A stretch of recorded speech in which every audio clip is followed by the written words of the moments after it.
This recording may contain content unsuitable for children. Hey everybody, welcome to the Dungeoncast. My name's Will. And I'm Brian. This is the podcast where we talk about everything Dungeons and Dragons, from dastardly dark mantles to derogatory demons. And today we have a special guest from MD Comics, Woody Arnold. Introduce yourself, Woody. Hi, yeah, I'm Woody Arnold. I work I have my own company, MD Comics. Actually, it's Miniature Dragon Comics. And then I'm also part of Thunderfrog Studios out of Seattle. Okay, and what are we talking about today, Woody? Well, we're going to talk about storytelling and RPGs. Prepare yourselves.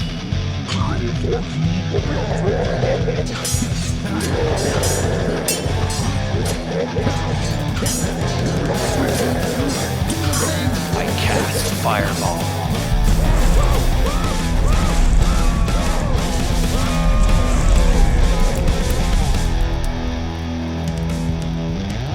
The Dungeoncast. All right. Excellent. I'm super into it. Hey, Woody, tell me a little bit about the studio you're working at. Well, Thunderfrog Studios, it's kind of funny name because, like, when you're in comics, you don't actually work out of a studio these days. Yeah. You work from your desk at home. Thunderfrog Studios is a comic company out of Seattle that's been around a while, and it's kind of like a local and smaller version of Image Comics. And so I would be kind of like a top cow. Like, a lot of us have our own label underneath the main company. And so, we do stuff with Thunderfrog and we do our own projects. Very cool. Okay, well, let's get into some content. So you said you had about 30 years of GMing experience. That's pretty impressive. That's my best estimate. I mean, I started in 13. I'm 42 now. So it basically works out to about that much. Yeah, that's a lot of experience behind the screen. Yeah, considering all the BS I've had to deal with out of players, it's probably more like 15 years. Oh, man. I feel you there. Have you had a player in particular that you has burned their mark into your mind? Well, I mean, it's all been good and bad. The players that are trouble usually are also brilliant. So, like this one guy I can think of. We had this one incident one time where we were doing a science fiction story in Robotech, and they had this ship that was kind of dead in space. They got on board the ship and found like the captain basically been experimented on the gunk phase and was sitting there with a grenade right next to the reactor core. Oh jeez. Oh man. He was like, I'm gonna blow it up. Anyways, the player who had who's like the classic trouble player, got the brilliant idea of taking off his helmet, basically rushing the guy, which of course gets him to drop the grenade, and he slams the grenade down with his helmet. Technically, the helmet could take the damage. Okay. It also became a miniature missile. That'll do it. Just propel that shit out into space. Yeah, pretty much. But like, it was a smart move because it contained the blast. Like it basically logically would have prevented you basically slam it against a bulkhead, and yeah, it's going to go flying. But that helmet going at Mach 1 isn't actually going to damage the reactor, right? Like the blast would have. Grenade would have. Right. Gotcha. Yeah, so it's like I let him have it. I also gave him a concussion. There you go. So it sounds like in your experience of DMing, you got a lot of sci-fi under your belt rather than Dungeons and Dragons. Do you want to talk about what kind of games, what like style of RPGs you've DM'd or GM'd before? I did a lot of sci-fi stuff earlier on because that's more my thing, Right. Definitely. But I started with Dungeons and Dragons, advanced D&D. I actually had the D&D Red Box when I was a kid. Oh, yeah. It wasn't that old, when I first started playing, and so that's really quite familiar to me. Though the more you get into it, the more interested you are in more complex opportunities. And then as soon as I discovered there was a sci-fi game out there, I'm like, I'm there. But I have a rule that I don't play the same genre twice or back to back, right? Right. So, like, if we did a sci-fi game, my next one is not a sci-fi game. Like right now, we are. I'm away from home right now. But when I left, I was running a Star Wars game, and nice. I'll finish that when I get back. But the next game I plan to do, which I won't be jamming it, but because I'm kind of like getting around to wanting to play some now. But we're also the next game we were talking about doing was the 5th edition with the Magic the Gathering Zendikar setting. Oh, nice. That'd be really sweet. cool. Yeah. You know, if I'd known that existed, we might have been doing that instead. I see. Right. Yeah. You know, like that's actually something where, like, for years, you know, a lot of people have been talking about, you know, doing Magic the Gathering with D&D, and then after they got bought by Wizards of the Coast, and like people are like, no, we'll never do it. But then now they're doing it, and I think it's a smart move because, you know, you do have the problem with the business model that WotC was running on is let's sell core books. When we run out of core books, let's do a new edition. Right. And, you know, economically, the fourth edition was a success, but critically it was a flop. And, Right. you know, if you look back to the old TSR model, they made their money off of modules and world information. And if you come around and look at, now they have all these worlds with you know, with Magic the Gathering, like they could be selling source books based on that content for 20 years and never run out of stuff. Yeah, and they have the license to it, so why not we got use 20 it? years of 5th edition with that alone. Yeah, absolutely. So you're a storyteller. You tell a story. You tell stories as your career, and on top of it, you have all this experience dungeon mastering. So what would you say are the biggest similarities, and then we'll get into what are some of the biggest differences between storytelling when you're just writing a story and storytelling when you're dungeon mastering a game? Well, for me, they're not any different, actually, because, you know, when you're running the dungeon mastering, or from my perspective, GMing, you know, you have the situation where you have to start learning how to compartmentalize identities, and you know, it's kind of like being schizophrenic but not crazy. Right. And so you have to get good at mocking up people and, you know, adding personalities to people. And I discovered that after a while, when I was writing a story, I could very easily step into the mindset of the characters I'm creating. And in a lot of ways, when I really get going, the story kind of flows in the terms of, what would this person do in that situation? And there's kind of an organic writing process. Like you have to. I'm a firm believer in knowing the ending before you write the beginning. Right. Oh, I see. Yeah. Ultimately, what you're trying to do is you're trying to get your characters to the finish line, and you have this ending in mind. And, you know, in the writing process, things can, as with a group of your friends, things can go in unexpected directions, and you can find that somehow the story doesn't quite end up where you thought it would. Right. But ultimately, the task is how do you arrange all the pieces so that everything gets to the end without a plot hole. Right. Yeah, it's pretty important. But at the same time, these people are, you know, they have to be relatable. They have to feel real to the reader. Yes. Yeah. And it's easier. And they have to have qualities that people can identify with. Right. And that's and so you also have to kind of allow these characters a certain degree of freedom to, you know, because they're not really statistics on a page. In a way, they're alive, kind of like you are. Yeah, Right. they live and breathe in this world that you create for them. They run around in it and they make their own decisions. Right, and so if you've accomplished that well enough, you know, the readers are along for the ride, and they're interested in what's happening next. Right. And it doesn't matter in one bit how original the story is. The question is how engaged your readers are. So let me ask you, when you have an end game in mind and you have these players that can just run around and do anything, do you ever find them kind of taking your end game and flipping it on its head? Have you ever had to like change it up or reimagine the ending? Because the player that we were just referencing a moment ago did that to me. Oh, geez.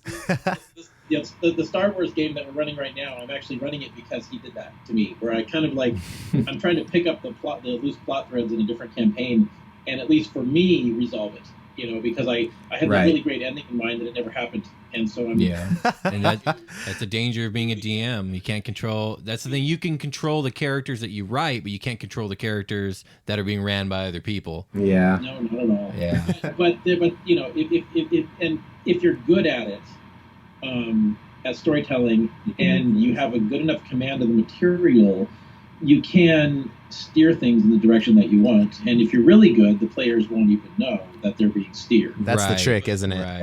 Right. But there is a such thing as free will, and and that's kind of what makes it fun, is that you never really do know where it's going to end up. Yeah. You got to be that invisible hand that guides.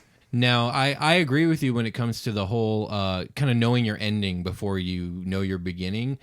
Most of the campaigns that I've started and ran usually started with an idea for this epic ending with this nemesis or bad guy NPC that I had in mind, and I just thought to myself, like, this would be a really cool ending to get a group of players to. So how do I start this? And then that's usually the beginning of my campaign crafting.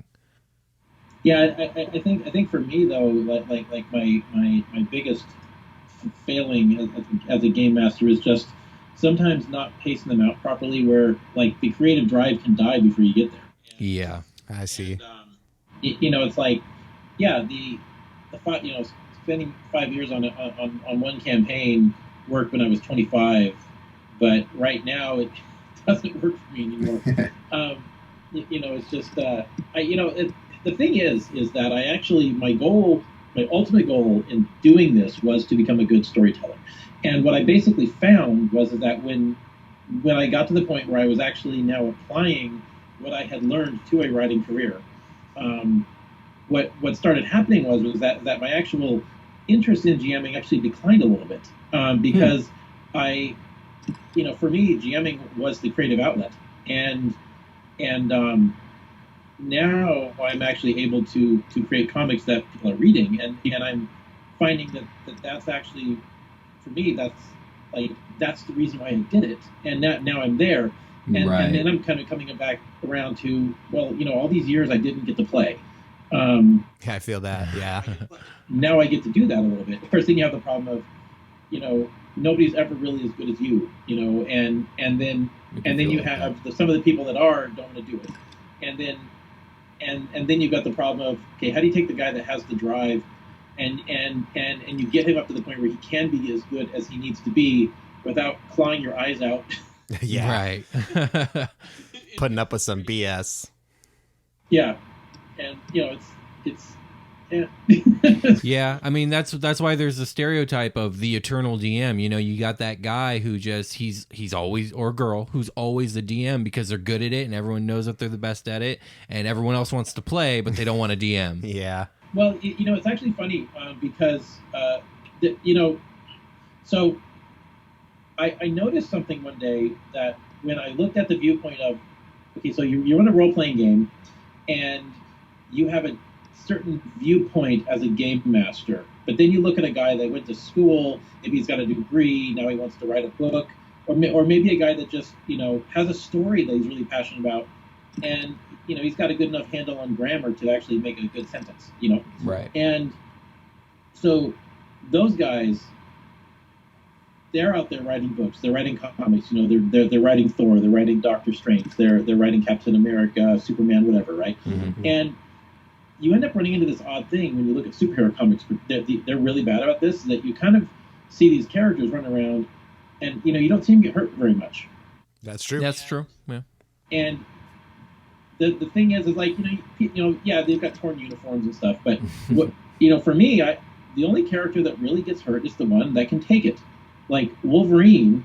Yeah, like, right. You can abuse that guy. Because otherwise, how are you going to show his superpowers? Right. Yeah, exactly. That's true. That's true. And I've noticed that when you're a game master, you have this attitude of, I have to challenge the players. I have to make them feel threatened.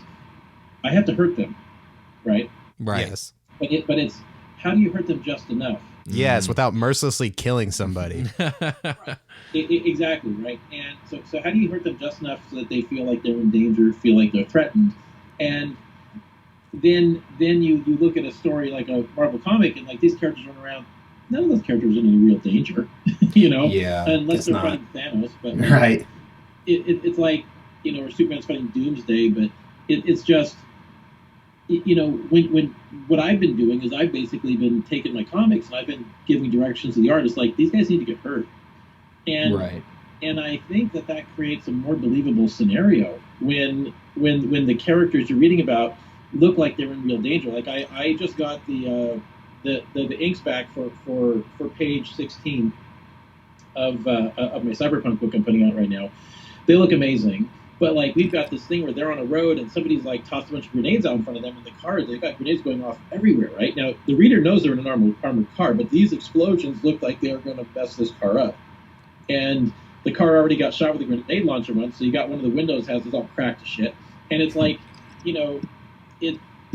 it does look like they're in danger. One of those grenades, if it had made it under the car would still blow up, whether it's an armored car or not. Yeah, they're facing their mortality, which is the relatable part of it. Yeah. And while this is going on, they're actually trying to jump a drawbridge. Nice. Yeah. So it's like, these are the things that I think about, and I think that when you have come from a GMing background or DMing, you're more likely to think of those things, and I think those are the things that really matter, and some of those aspects are the things that pull me out of the story when I read a comic book, where it doesn't feel like the writer understands the mortality of the characters, or that he really understands how this equates to real life, because he's never had those experiences. Right. And when you run a role-playing game, and stop me if I get yammer on too much, but when you're running a role-playing game, it's almost a substitute for life experience. Yeah, I would say so. I could see that. I've never been in a war, but I've ran enough people through those heavy combat scenarios that at least I've got a clue.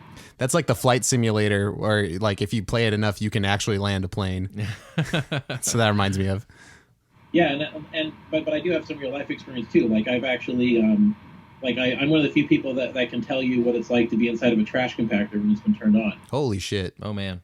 Yeah. When it happened, I'm actually funny because I'm actually only a few thousand feet away from where it happened, and like the first thing that went through my head was, now I know how Luke Skywalker felt. Oh yeah, that's true. Oh, that's a good scene. Yeah. That's no joke. That is really what I.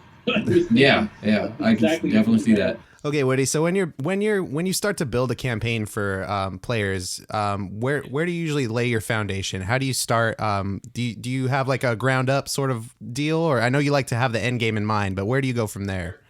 Well, okay, so the first point of entry is, what's the world you're playing in, right? Yes. Because you're either playing in an established setting, like Star Wars I'm doing right now, or Zendikar, you know what I mean? Yes. Or you are going to create something from scratch, and there's no wrong answer. It's just you got to know what your starting point is. And I think it possibly works a little better if you're working from something established. Though I've certainly created enough settings of my own, but right now I'm not as inclined to create new settings because it's just a lot of work. And I have a lot on my plate. Definitely a lot of work. Yeah. But okay, so you need to understand your setting, and it's sometimes, depending on what you're trying to do, it can actually it may be better to do something that your friends are familiar with, right? Like we were doing the World of Warcraft RPG at one point, and that was successful because everybody knew that. Oh, that's cool. Yeah, good idea. Yeah, that works. Yeah, and it was a kick, let me tell you.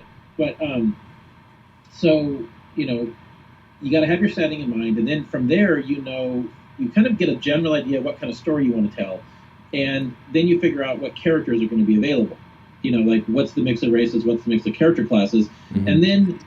and then you turn your friends loose, and you go, okay, this is what's available. What are they going to make? And you really don't know what you're going to end up with until you actually see what the cast is. And then because you've got your general idea, you kind of know what you want to do, but the thing is your friends are going to go off those plot rails in the first or second game session, and I actually personally like to evolve the story around them. I have an idea, but ultimately the story is actually will evolve, and I don't usually know in terms of just creating an RPG scenario, I don't usually have the end game in mind until about the fifth game session. Okay. And but at that point, once things started to come together, then we're off to the races and start really building something. Yeah, 5 sessions is enough time to get into a pretty good groove. Yeah, you get a feel for what your players do and who they are. Well, a lot of it also comes from the fact that I've basically, I kind of have this pencil. Maybe I'll finish it eventually, but I've kind of got this thing, what I call the axioms of GMing. And axioms, if you guys aren't familiar with the word, is basically just a term that basically means these are the natural laws of this thing that you're doing. Right. Whether it's science, whether it's how to write a book, or how to create a TV show, you got all these basic rules of it, right? And I've noticed over the course of my career as a GM that there are basically certain basic rules that determine how RPGs go, and the closer you can adhere to some of these things, the more success you're going to have. Well, some of it also just goes to the fact that there's certain behaviors you can predict, and it's just how it always will be for some reason. And it's kind of like, one of those is that you cannot create an NPC and expect an NPC to survive. The one that survives is the one you never expected will survive. Right. So like you throw a bunch of villains at the wall, the one that sticks is the one that lives, and that's kind of that guy is probably going to become the antagonist, because it's like, well, anyways, there's a whole thing to this, but it's like, the villain you want in your story is Scorpius from Farscape, or like Gollum from Lord of the Rings. Like, the ultimate skill of a GM in terms of creating a villain is to craft a character that can then be having once tried to kill the party, is now a member of the team, and they know that they can't trust him, but they're willing to work with him. Yeah, they need him for something. That makes me think of Vegeta from Dragon Ball Z. Oh yeah, all those guys, Piccolo. Because like, if you can accomplish that, and you can't force it, it has to be natural and organic. But if you can hit that, you're kind of on your way. That is a pretty good one. I like that. Yeah, that'd be pretty hard to orchestrate too. Because it's like, if your players are invested enough in what they're doing, in the characters and the story, that those kinds of plot developments actually matter to them, where they will actually indulge in that kind of in something that is that closely hewing to real life, you're on the right track. Yeah, I would say so, because I think a lot of players would be just super inclined to kill the bad guy. Why? Because he's a bad guy or she's a bad guy, and like, they don't think about it. You can do that outside of the black and white of good and bad, and just like, this is a game, so I play to win, thus kill bad guy. So. And that's also part of it comes into another rule that I have, is that like, if you look at it from the viewpoint of the GM controls everything, okay, he controls the world, he controls the threat of value of everything. That means that if the players' characters are alive, the only reason they're alive is because the GM hasn't killed them. True. Okay. Yeah. Okay. You can kill anyone at any time, any character, and nobody will ever know you did it on purpose. If you do it right, yeah. Yeah. Yeah. So therefore, logically, your role as the GM has to be, or is not to kill the characters; it's to challenge them. Right. Right. And if the characters don't make it to the finish line, well, one, you can't tell your story, and two, they're never going to be invested, because if somebody's on their fifth character, then that means that guy is not invested in the story. Oh yeah, Right. you're just dying constantly.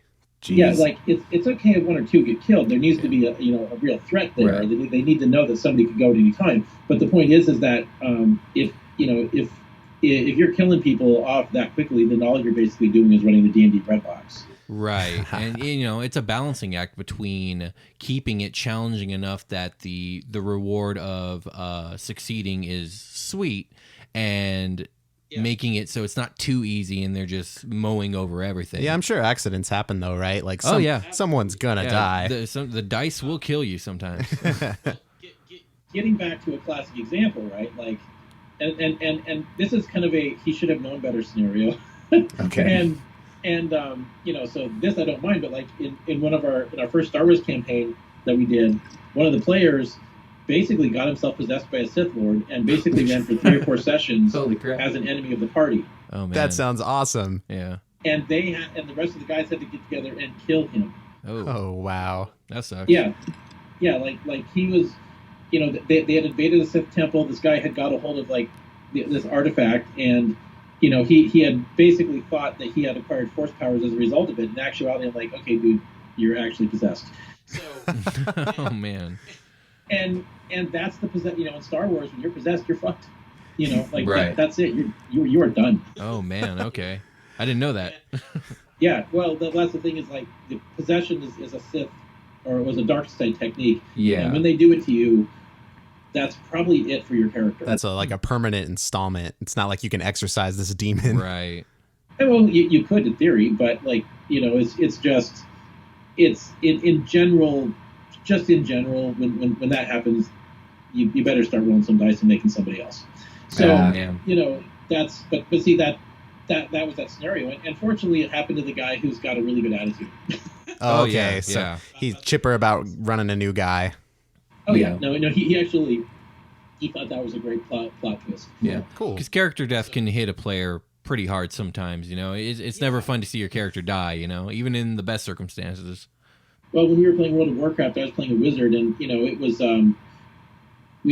my friend was doing a bang up job as a GM, but there were a few little things that were kind of off here and there. He was, as he had put it, I'm a tough act to follow, and which that's a nice compliment. Yeah, it definitely. Things where my character had basically died 3 times, and I'd leveled down, and it was just I'd leveled down too much, and rough. So it was just like, even though I was able to get resurrected, it was just at that point the character wasn't playable anymore, because I would have been taken too long to get caught up, and it was there was no way back. That's too bad. So I just retired the character and brought in somebody else, and I enjoyed the other character much more. Oh, that's good.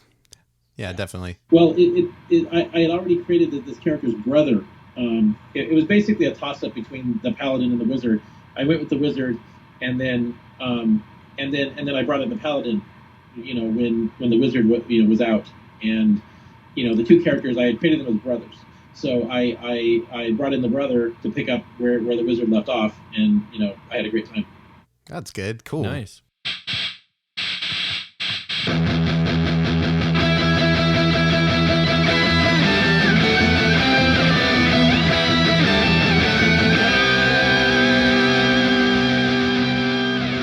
Hey, everybody. I just wanted to thank you all for listening and supporting us. We really appreciate it. Yeah, we appreciate it a lot, definitely. Before we plug ourselves, we want to tell you about a podcast we're a fan of called The Stubborn Heroes.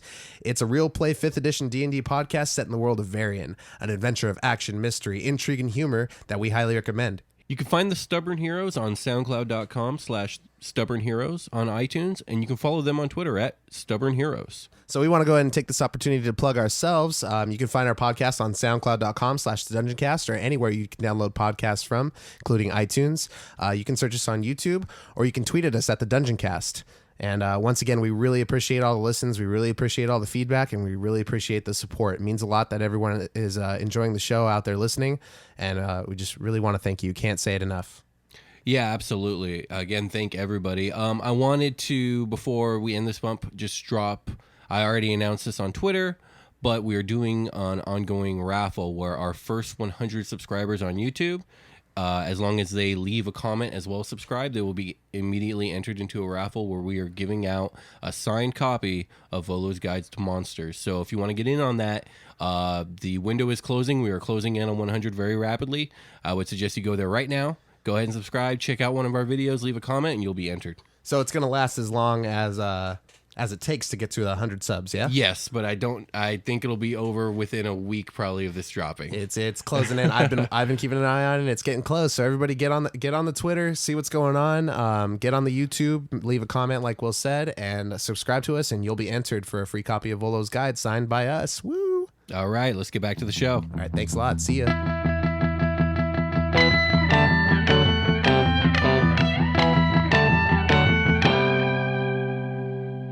So I guess here's one. I think this is important to crafting a campaign and storytelling is we talked about the ending and we talked about the development of characters over the course of the story.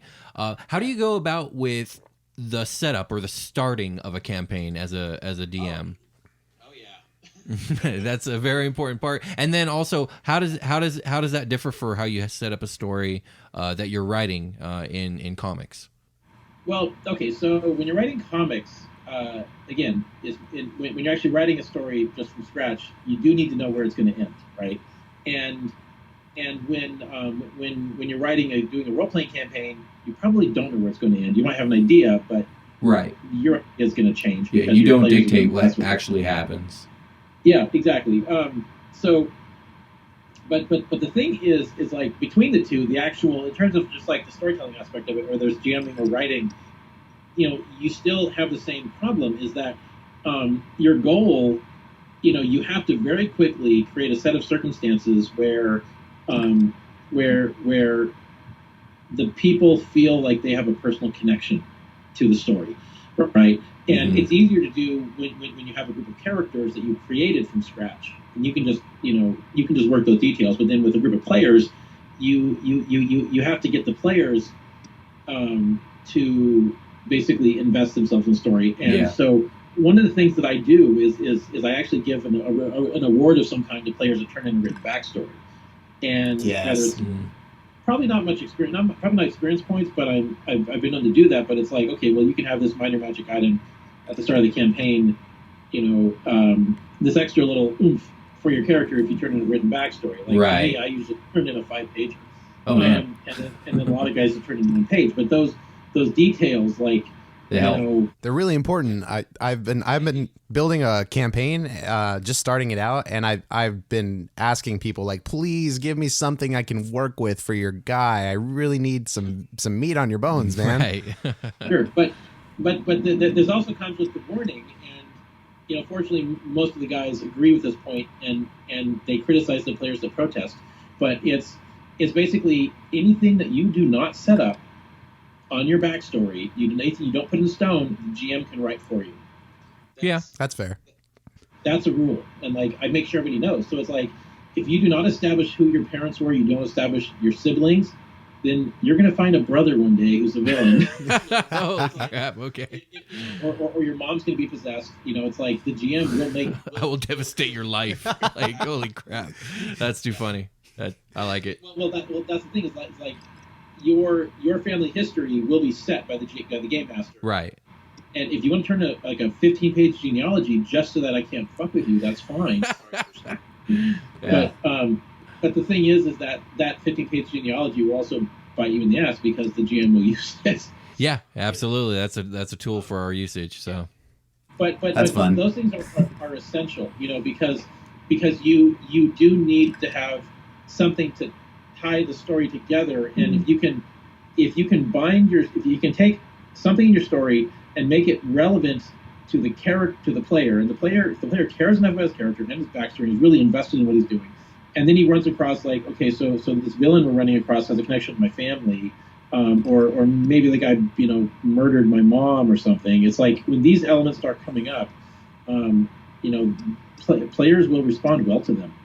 Yeah, absolutely. I think in my most recent campaign that actually Brian here plays with, what I did was I got all the players to be somehow personally invested in a specific city, and they got invested a little bit in the ongoings of that city, and then I brought a calamity to that city which upset all of them and had them all invested into the rest of the campaign. Now they're all on board for where this adventure is going. And you want that catalyst. You want to get the entire group invested in the campaign adventure that you have in mind, and you got to do that as soon as you can towards the beginning of you guys playing. I think one of my personal favorite and shittiest, sounds like bold, was I had the players come together at this inn where I think they'd already hooked up to meet each other, but they were basically at an inn, and I had worked out some sort of like a gambling game that group of the people could actually play together, right? Yeah. And they ended up playing against the owner of the inn, seemingly for fun, and then the hard part was losing on purpose. Oh, yeah. But what happened was that the owner of the inn leaves behind this bag on the table as his wager. He loses, he leaves, the game resolves, one of the players walks away with that bag, and they open it up and it has the deed to the inn in it. Cool. What? Excellent. Yes. And they're like, what the? No, we're traveling adventurers. We don't want to get in this shit. Right. The guy had just skipped town. Oh, what? So now they own this inn? Holy crap. Oh, that's not the best part. In it, what do we do with this inn? The guy owned like 50,000 to the mob or some. Oh, crap. Okay. Well, the equivalent in a fantasy world. Yeah. And it was actually kind of a steampunk scenario I was running at the time, so it had some similarities to Final Fantasy VI. But it was just like, suddenly these people are come looking for the money. They don't care. The money's, like these guys owe the money's connected to the inn. They want to get it. They're going to get it from the party. Yeah, they don't care who owns the inn. They just want the cash. Oh yeah, and it came down to, they fought it out. Right. I was about to say it came down to a shootout, but they didn't really have guns. Anyways, but it was actually kind of funny because our friend Jeff had basically managed to pulled out a crossbow bolt, had it to the throat, of one of the mobsters, and they're all surrounded. And he's like, you know what, I'm going to do it. They're in a Mexican standoff. So like, I'm going to do it. And he freaking just shoves it up into the dude's head, and it was on. Oh man, some bold action. That's a pretty cool and unique story hook. I like that one. The whole and drop the deed on them. That's how things began. Yeah. That's that was one of my Sure to Live campaigns. It didn't quite. It's one of the scenarios where life got in the way, and I wasn't able to keep the creative drive going long enough. But it's one of those things where I've kind of got the world just sitting there, because eventually I'm going to come back to it and do a comic book that takes place in that world. So, oh, nice, very cool. But I've got some fun stuff there, but it's kind of one of those little things I've got in my back pocket one day for when I need to do something fun. Yeah. But I know I did something right, because like every once in a while the old grudges from that campaign come up. Yeah, I imagine it was pretty memorable. Well, one of the characters was mutating out of control and was gone crazy, and so he was hanging from an airship, and was basically going to snipe the bad guy. And then while he was hanging there, Ben, the guy who got possessed in the Star Wars game, he's like, he saw his opportunity and he let go of the rope, and so they got rid of their problem. Well, yeah, that's one way to do it. Holy crap, that's too funny. And the player who played that character got back at everybody, because he resurrected that character later on in another game as the main villain that we were fighting. Ooh, holy crap! I like that. That's cool. So when that player became a GM, he brought his character in to basically screw with everybody. Yeah, I like that. I think that's pretty cool. Yeah, it had a certain amount of symmetry, I think. Yeah, absolutely. Yeah. So we're getting pretty close to time. So before we get out of here, why don't we talk a little bit about where our viewers can find your stuff, and talk a little bit about what you're working on, like, currently. Plug yourself. Let's do this. Thank you. Yes, let's plug that hole. So my main project right now is called Cyber Symbiosis, which you guys have links to that, but it's a cyberpunk comic book that I've been working on. The first issue is set to wrap up. I'm trying to do the mental math. It's soon. It should be around March, I think, beginning of March, when the first issue wraps up online. And I'm backing it through Patreon. That's actually kind of like I'm going through an evolution of my comic book career, because you're trying to basically approach Marvel Comics or IDW or something, go, hey, hire me, and they're like, you're small time. Yeah, it's hard to break into that industry. Yeah, so what I'm doing actually is I'm shifting my focus entirely over to basically developing a fan base through Patreon, and funding my books that way. And so my goal is to basically, because I make enough money at my job, right? So it's like my goal is to actually just fund the arts, and I want to get as much as try to get 5 comic book series running every month, and right now I have 3. So nice. But right now the money is going towards my cyberpunk book, and that one's one I'm really excited about. I actually have a 50-issue storyline in mind for that one, so I'm really hoping I get to that finish line. That's impressive. Yeah, definitely. I hope you do also. Yeah. So where can our fans find your stuff? Like, what are some links they can go to? So you can view that comic book at the website conwaytheseries.com, and then we're also there'll be links to my other books on that site. I actually need to do a little bit of work on the site, but everything right now works just fine. And you can read all the pages every Tuesday. And then I also have a Mutant Animal Fantasies book, which is kind of like a love letter to the original Black and White Ninja Turtles comics. And cool. I'm also doing one which is a screen capture comic, which is basically, it's based on the Gamers film series and Journey Quest. If you're fans of those films, it'll all make sense when you read it. It's written for fans, but it was like just something I wanted to do because I really was passionate about it. And I also wanted to give a bit of a plug to the guy that's doing my T-shirts. Yeah, absolutely. There's a company called Emerald Empire Clothing, and when I do the next update on my website, I'll be posting that all the T-shirts will be up. But anyways, it's basically I was able to come up with a really good deal with a guy who could make the shirts I wanted to make and wouldn't tell me no because there's too many colors on them. Ah. Yeah, we're really happy with those, and he's actually basically hired me and my group to do all the pop culture shirts for his site. Oh, nice. So yeah, we'll have some fun stuff coming up pretty soon. But I've got one right now with the Infinity Gauntlet flipping you off. I like that. That's cool. That always makes me laugh.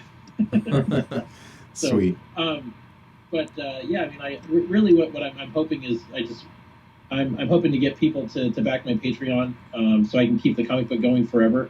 And if anyone that does back the Patreon by the end of February will receive the first issue for free with a special edition cover entirely for Patreon backers. Very nice. And another thing, I'm not officially starting this until February, but those wood burning projects I do, I'm actually going to put those up as a reward level as well. Oh, that's cool. Yeah, which is going to be for the $10 backer level, but or $25 if you want something really awesome. But so if you want to do a cool great gift for your mother, that could be a cheap way to go about it. It's a lot easier than forking over $200 for something like that. Yeah, there's an idea. Absolutely. Yeah. All right. Well, we're gonna call it a game. We're gonna draw this to an end. So, Woody Arnold, everybody, writer of Cyber Symbiosis. Yeah. Oh, anytime, we really anytime. appreciate you coming on the show. It was great talking to you. Excellent. Very good. I'll go ahead and drop links in the comments on both our YouTube and on SoundCloud, so our viewers will be able to go and check out your stuff. Thanks. And if you send me a link to this, I'll make sure to do the same for you guys when it posts. Yeah, absolutely. Thank you very much. Yeah.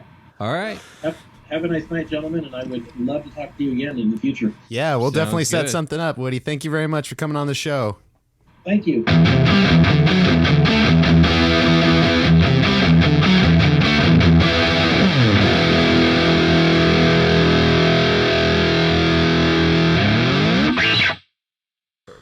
Yeah, whenever you're ready.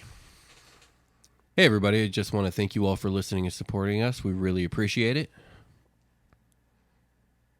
Oh, yeah. do that again. Okay, are you ready? Yeah.